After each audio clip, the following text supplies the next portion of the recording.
দুপুরে রোদে যখন পেটে জন্মনে খিদে, তখন ধোয়া ওঠা গরম ভাতের সাথে এমন ঘরোয়া আয়োজন থাকলে আর কি লাগে বলুন। আজ একদম সাদামাটা কিন্তু রাজকীয় স্বাদে কিছু পদ নিয়ে আমাদের দুপুরের ভোজ। আমরা বাঙালিরা ঠিক যেভাবে বাড়িতে খেয়ে থাকি, ঠিক সেভাবেই আজ খাবার টেবিল সাজিয়েছি।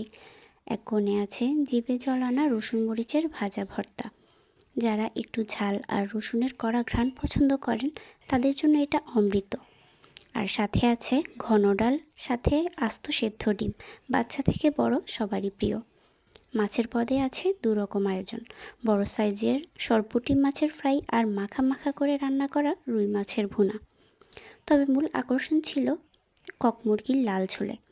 ঘরোয়া মশলায় রান্না করা এই ঝোল দিয়ে ভাত মাখিয়ে খেতে যে কী দারুণ লাগে, তা তো আপনারা জানেনই।